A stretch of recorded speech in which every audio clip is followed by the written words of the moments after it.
आगे बढ़ते हैं हम लोग, ठीक है। तो जाएंगे तो आप गूगल में सर्च मारेंगे ना, सब लोग अपने मम्मी पापा का मोबाइल होगा लेके और सर्च करना है, और सर्च करके यह विश्वास करना है कि इस तरह का चीजें नहीं होता, ठीक है। तो अब हम लोग आगे बढ़े।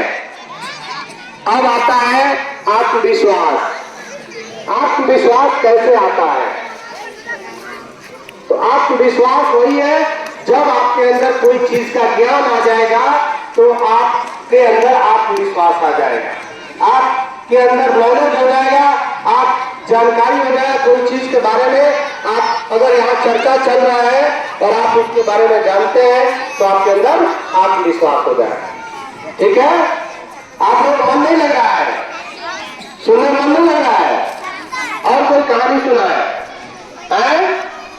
कहानी सुना है? भगवान का कहानी सुना है? चलिए भगवान का कहानी सुनाते हैं। सुना कहानी?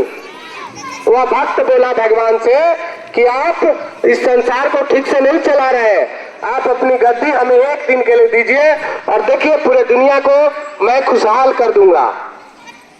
भगवान ने कहा बालक तुमसे ये नहीं होगा, यह हमारा ही काम है, हम ही कर सकते हैं। तो बोला भक्त नहीं भगवान आप हमको दीजिए ना, एक दिन गद्दी दीजिए, हम इसको चला के दिखाते हैं। तो भगवान के पास जिद किया तो भगवान बगल में बैठ गए और बोले ठीक है तुम हमारे गद्दी पर आ जाओ।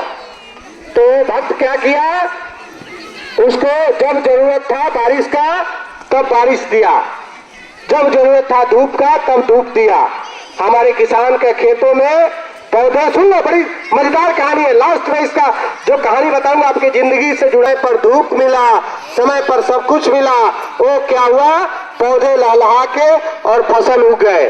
फसल उग गए जब किसान खुशी खुशी फसल काट के ले गया घर में, और जब फसल का दवाई किया उसमें निकाला तो उसमें कोई दाना ही नहीं मिला। पता है क्यों? उसमें दाना ही नहीं मिला। तो भक्त बोला ईश्वर से कि हे ईश्वर हमने तो सब कुछ समय पर किया, हमने सब कुछ समय पर दिया, जब जरूरत पड़ा पानी दिया, जब जरूरत पड़ा धूप निकाला, फिर भी फसल में दाना क्यों नहीं आया? तो ईश्वर ने बोला कि तुमने उन फसल को संघर्ष करने कहाँ दिया, उस फसल को कहाँ तुम उस तेज हवाओं से लड़ने का कहाँ शक्ति दिया, उस फसल को तुम कड़ी धूप सहने का कहाँ मौका दिया, उस बारिश की झोंके कहाँ तुम संघर्ष करने के लिए उनको छोड़ा।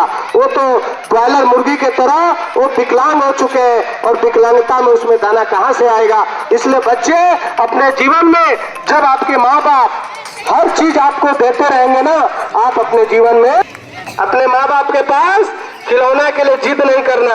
किसके लिए जिद करना?